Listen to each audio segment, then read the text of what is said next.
So we'll talk a little bit about brain injury today. Before I start, we all have to remember where we are coming from and where our knowledge is based off. And Danny mentioned before about the BGU approach. When I was 18 years old, I moved to BGU, to the Negev, and I started medicine.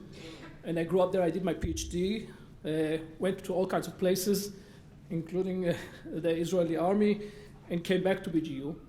So this is my home. And the fact that I'm a little bit in Canada, I'm in Canada, they always think I'm in BGU. At BGU, they always think I'm Canada. That's I learned that the good way when administrators are looking for you to be somewhere else. But we have really, as mentioned before, we have a multidisciplinary center. And I think really what I'm going to show you today is a result of many, many years of studying in this center with really all these collaborations between health scientists, engineers. Many engineer students were in my lab, and of course humanities and the natural sciences. And just that you know that we also need a critical mass, and there are over 55 principal investigators in the center, graduate students and many, many undergraduate students are just studying now brain and cognitive sciences. And for the young generation here, you can study directly starting today, studying the brain from very different angles. The other three areas that we are, again, we're talking what's unique at BGU is really the combination and the collaboration. Of course, basic research is our basic research, is the basic of what we are doing, is really trying to understand the brain, as we heard before today, and understanding mechanisms of disease, and I will get to that a little bit later. But what's, I think, very important for us at BGU, and again, it was mentioned that the short distance between different places and between clinicians, and you heard it from the Autism Center, is really we think of research as patient-centered. We are thinking, even when we are going to the lab and studying single molecule, we have to think about the problem that we are trying to solve when we are treating patients and how we improve diagnosis and treatment. And I will get a little bit to the problems that we have in modern medicine. And that's part of the translational and translational research is a better word for developing new diagnostics approach and new imaging tools. And new treatments, of course. The MRI that we have at BGU was mentioned before. I'm old enough to remember that I came to New York with Kevin, and we were working on getting, and actually the donation for the MRI is the first MRI was really thanks to donors part of AABGU, and we got the first MRI. We knew even then that although we want MRI for research, there was no MRI at the Negev at that time, and we had to split the MRI with the clinicians. We decided very consciously that we cannot have an MRI for research and not have patients. The reason that this picture is black and white, because this is an old MRI. Just hint, Mr. President. But what I like about this picture is that this is really a day of work, and you see there on the left a biomedical engineering student, and then a psychologist student, and then Galia. We all got old except you, and a physicist, and our radiologist, and another, and so on, and so a mathematician. So really a group of people who are working together from many, many different fields, studying the brain. And before I start, again to thank, that I won't forget, at the end, I really have to thank, as you know, research is based on three legs. One of the wonderful graduate students, and we have actually, I have to, and I'm in different places around the globe, but we have wonderful graduate students. Second is the collaboration. What I'm going to show you is really a very collaborative study from people from places from all over the world. We have collaborations in as you can see, in all over. This is actually an interesting picture that shows a laboratory where we met together with the group from Berkeley, Berlin, Halifax, and Beersheba, students together. This is an Iranian student with an Israeli BGU student. This is a Jordanian student with a BGU student. It's not only nice in terms of globalization and interactions, but also the different people coming from different cultures really contribute differently to the research and really giving new ideas that you would never think about if you all grow up in the same place and the same environment. Let's talk about brain research. So we are talking about brain diseases. This is the problem. And the WHO have telling us that this is a huge, huge problem. Neurological disorders ranging from epilepsy, Alzheimer's disease, stroke, headache, psychiatric disorders affecting more than 1 billion people worldwide, and it's just increasing and increasing in incidence and prevalence.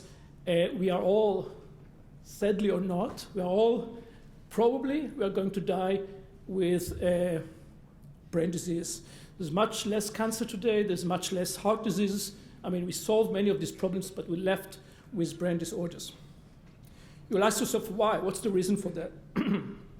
So partly it's because that heart diseases and cancer are getting lower in incidence and there are new treatments. Partly is because of this movie that I'll show you. This, what you see here, is on the x-axis the children per woman, but you can have different parameters. And on the y-axis, the life expectancy since the 1800s. And you can see here that with time, if the 1800 we were living, the life expectancy was about 30 years old. The color, by the way, are coding different places around the planet. And you can see that, as you know, that with the time we are living longer and longer and longer. At the beginning of the 90s, we were 50 years old. And as you all know, it's not very surprising, and it's not nobody's surprised that somebody is living 90 years old and more. By the way, if you look at the colors, you see that in Africa, in African countries, and part of our research is done in these countries, life expectancy is still 50 to 60 years old. You're a very old man if you are 50 years old in some places in Africa. So aging is part of the problem. And aging is really often associated with deterioration in brain functions, and I don't have to tell you that we are all deteriorating and our brain is deteriorating, and don't tell me that it's only me, please. Please show me some empathy. But with the age, our brain is deteriorating, and we call it neurodegenerative disorders. The brain is degenerating with age. Some conditions facilitate or accelerate this kind of degeneration, and one of them is, as mentioned, is trauma to the brain. And this is just a small illustration just to say you that we are all concerned about multiple sclerosis and spinal cord injury and breast cancer. But if you think how many people are having multiple traumatic brain injury in the US per year, these are the numbers. So over 1 million individuals, 1.5 million individuals are suffering traumatic brain injury, and this is probably underestimation. And when you have multiple brain injuries, you're very likely to suffer from neurodegeneration. We call it chronic traumatic encephalopathy. As mentioned, this is a neurodegenerative disorder that is not only in boxers. We have football players, I mentioned, and not far from here in Boston University, there is the biggest bank in the world of more than 100 brains of football players that either died early or committed suicide, and we'll get to that at the end, but they had depression, committed suicide, and donated their brain to the bank. And due to these donations, we know much more about the neurodegenerative process that going through the brain, and there's this accumulation of proteins, of pathological proteins that they're accumulating in this brain of a young individual, 21 years old, football players, which you usually can see, you usually might see in a 70 or 80-year-old individual who didn't play football. One of the problems, of course, is that we can only diagnose this disease after death, and there is no way at the moment to diagnose it while you're alive or to treat it. And I hope to convince you by the end of the talk that we might have one. Sometimes brain trauma can even go really accelerate deterioration, and in the next game that you have, the next mild traumatic brain injury, you might die. And this is just an example. This is not very common, but this is just a few examples of kids, of young kids that had mild traumatic brain injury, went back to the to the game, had another injury, and died on the spot. Now you ask yourself, why did we fail so far? There's no, for years and for years, there's no new therapies for Alzheimer's disease. We all can go to the doctor and say we have a memory problem, and the doctor say, well, tough luck. And so why is the reason for that? In my opinion, at least, I mean, one part of the reason is that we have an injury in the brain.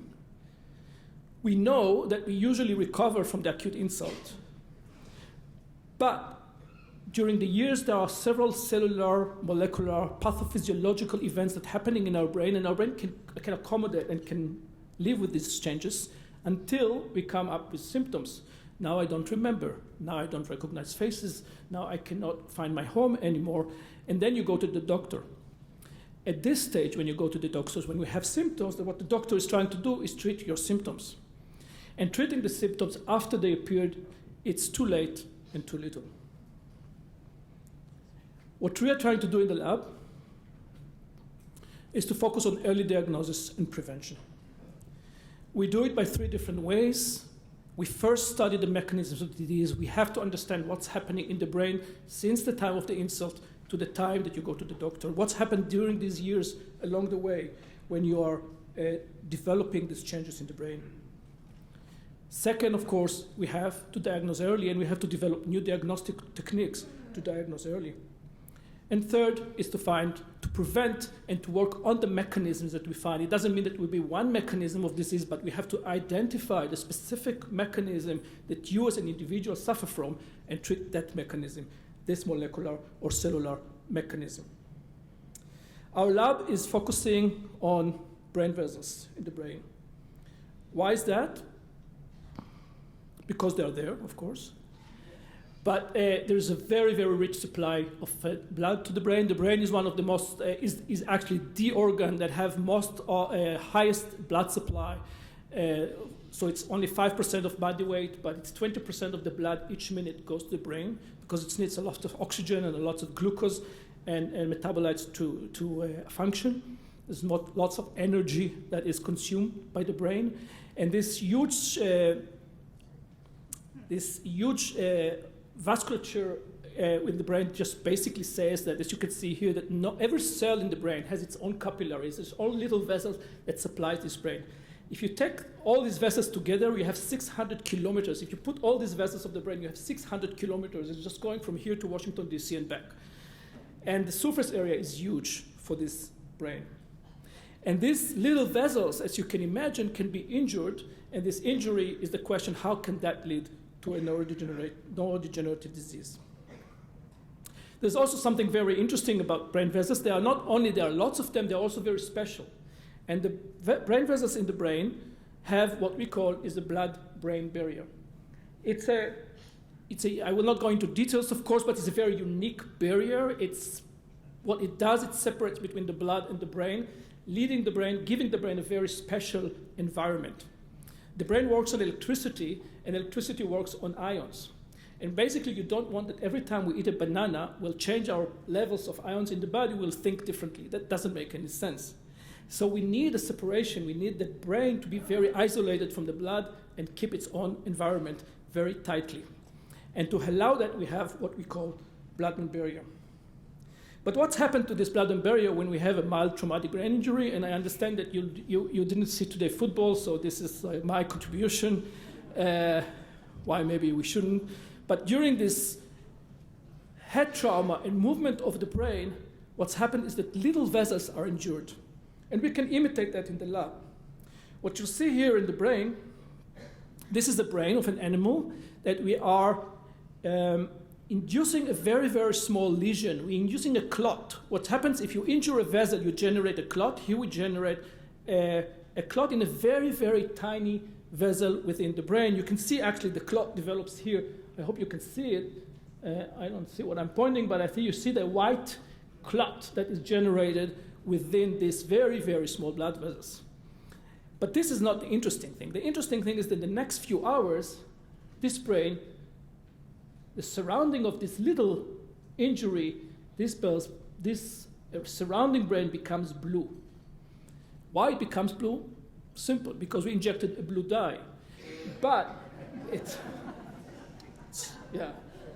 not brain surgery. But it becomes blue because the blood-brain barrier is disrupted, is dysfunctional. And if you can see here in this brain, you can see a very small injury, but a big blue area around it. Now, this big blue area is a functional brain, but it now becomes dysfunctional. It doesn't work as it used to be. And now I'll take you very briefly into short 15 years of work in the lab with different colleagues that we really try to understand what's happening in the brain from the second you have this blue with this disrupted blood-brain barrier. And what happens is really, I'm taking you very, very briefly, the proteins from the brain, from the blood, going into the brain, they are going into specific cells that we call them astrocytes, that are cells that are sitting near the blood vessels, and these cells are starting changing their function. And as part of changing the function, they induce inflammation to the brain, basically telling the brain, here there's an injury, you have to induce inflammation. This inflammation is affecting other cells, among them the nerve cells that are starting to fire to work and fire and increase their activity from reasons that I will not go into it, but we know them in detail. And another thing that happens in the brain, that the extracellular part is changing. This is allowing new synapses, new connections to generate within the brain. So the cells are starting to connect between each other. And when they connect to each other, they start working together. But this, of course, is dysfunctional. So this part of the brain will be dysfunctional from now on. This firing together can, for example, become an epileptic seizure. This is an epileptic seizure when many, many cells are working together. We're starting having motor. If it's in the right area, we'll have a motor problem. If it's another area, we'll have another disease. But the problem is that when you have these too much, the cells are working too much, you can imagine that they start degenerate and losing their fibers and losing their cells. This will be the time that we'll have the severe symptoms. This will be the time that you can see here, it's too late. We cannot implant a new brain because even if we could do it, we'll be a different person. The brain is our personality. So what we can do about it? We need to stop the leak. Can we do it? Yes, by studying the mechanism why there is a leak, we can have new drugs or old drugs that can restore vascular integrity, can fix the leaky barrier. We studied animals, and in animals we can improve their memory. In aged animals, we can improve their function by closing this leaky barrier. So that's if you catch it, if you do it early enough, you can improve the function of these animals. So why don't we give everybody these drugs? Because every drug has a side effects, and not all of us are the same. Different people are different, and we have to know who is the individual who will have leaky barrier and who is not. For that, and for you, we could develop, using the new MRI that we had 9 years ago, we could start develop diagnostics tools to measure leaky vessels. Basically, we using standard techniques. We modified, of course, the way we do the MRI and the computational. We use computational tools to calculate how much permeability. What we do is injecting contrast material. The contrast agent is washing out of the brain in the normal conditions, and when the leaky barrier is accumulating, so by calculating how the accumulation of the contrast agent, we can identify areas in the brain that are leaky. We started, actually, the first study that we did several years ago was to look at football players. We thought about football because football is so of course, important or cause for mild traumatic brain injury. We even found a football group in Beersheba, believe it or not. So there is an Israeli group. You see it called the Black Swan. Actually, when you go to see them, there are very nice posters of them, but when you go to see how they're playing, usually what you see them with broken legs and arms. The problem is you don't have cast on your brain, so you don't see the cast, you don't see the brain damage, you just see with the broken bones. But we could see that these football players had a leaky blood-brain barrier, even though they are young students, amateur players. And some of them, about 30% of them, had a leaky barrier. We also did a study where we were looking at leaky vessels with aging. And you can imagine that when you're getting old, we are all starting to get more and more of us will have a leaky barrier. And then we also thought about this young guy that I mentioned to you before and his fellows that committed suicide, and we asked ourselves, why did they commit suicide? And the reason, of course, to commit suicide, you need really to be very depressed. And so we thought whether these leaky vessels can actually underlie the depression. So the next study that we did is to look at patients with depression. And the interesting finding here that you can find specific brain regions that are shared with different people with severe depression. These individuals were very severely depressed, so it's a subgroup. It's not everybody with depression. It's not everyone. It's about 30% of patients with depression. Usually they have a very different depression. It's a much more severe type of depression. They don't respond to in this group of individuals. What we are doing often has a study where we treat them with metabolic disease, drugs against the insulin resistance, so either trying to fix the diabetes resistance, what we call insulin. And this is an example of one patient. The study is ongoing, so we don't have metabolic results. But what you can see here is a patient, but there is hope because we can see the blue stuff. This is leaky vessels in his left part of his brain. 6 months later, he was even more. You see the worsening of his situation. And his depression was still there. At this time point, the psychiatrist decided to start not treating the depression, but treating the metabolic problem, the basis for the vascular leak. And you can see that a few months later, his blood-brain barrier is repaired. So this is the insulin resistance that he had. This is the blood-brain barrier, and this is his depression score, the score that we are using for quantify how much you are depressed. So this is an ongoing study. It's a small study still, but we think that there is a hope. We're also developing other tools. What you can see here is looking through the eye. This is the same leak that you have in the brain. You also have in our retina, in our eye. The retina of our eye is actually part of the brain. So we are developing methods to look at, to compute the injection of the dye and to look at leaky vessels. We think that this will be an early diagnosis for Alzheimer's in the future. And as mentioned before, there are also neurons in the brain, and they are abnormally connected under this condition. So the next thing is that we are doing is Dan Milikovsky in our lab developed techniques to measure and to analyze brain activity. This is the EEG that was the first EEG that was developed in the 30s and 20s. Now you can have it in the size of an iPhone. But you can record brain activity, and now that we understand more, based on our basic research, based on our animal studies, we understand what changes we should expect. We can actually start locating them.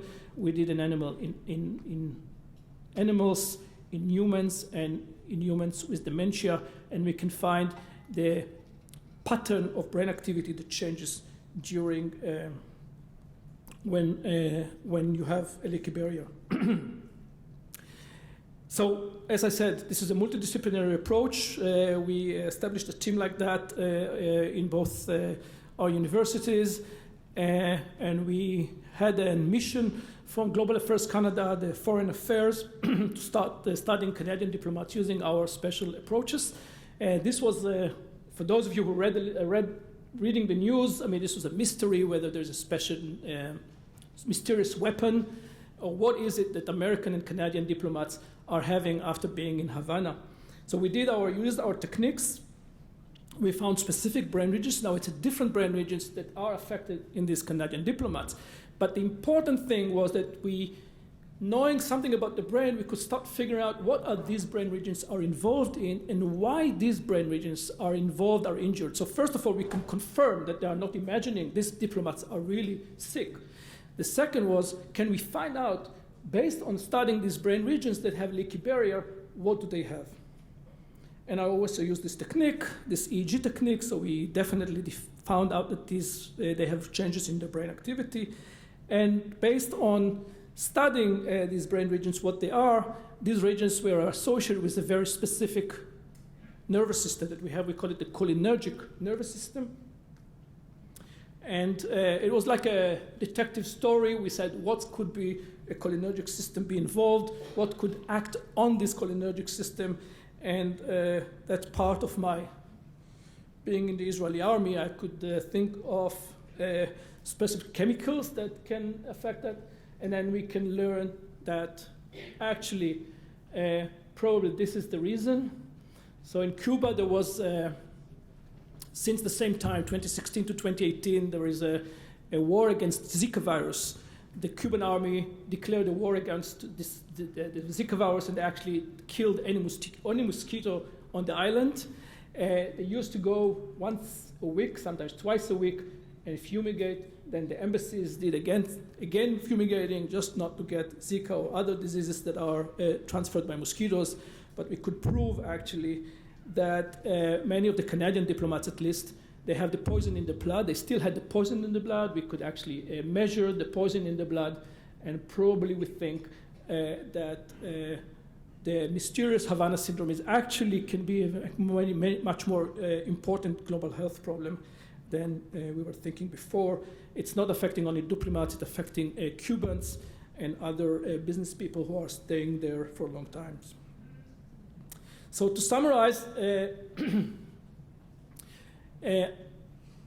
I wanted to convince you that leaky vessels is something important, and maybe it's a kind of new brain diseases that can cause different symptoms, from depression to seizures to dementia, depending where it is and for how long it is. But it's a problem that we can address and we can perhaps fix, we can diagnose and hopefully fix. And so we think the treatment is possible if you diagnose correctly and early, and that's why we are developing new diagnostics approach to do that. And I still have 5 minutes, so I will, 6:32, so I will finish by a short, nice story, I think. So this is the lab in one of our retreats in the mountains, the hills near Beersheba. And a few years ago, our president, Shimon Peres, was 90 years old. And there was a big celebration, big birthday party for President Peres. And anybody here was invited to the birthday present? Yeah, we're not important enough. But many people were. The Clintons were there. I mean, it was a big birthday party. And what can you do for the president for birthday party? Shimon Peres, in his last few years, he realized that the brain is important. And brain diseases, he probably felt it, that his brain is also not what it used to be. And he actually decided that brain should be the mission of Israel to revolutionize and work and promote brain science. Actually, President Obama followed President Peres and also invested and declared of brain research as one of the most important goals of American science. So for the birthday of Shimon Peres, of President Peres, there was a competition between universities, between different research groups to present the research. And different groups went, and from BGU, my lab, our students were invited. I was not invited. But they went there, and they prepared a movie to show the president, to explain to the president their results. And I'll show you this movie.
Thank you very much for your attention.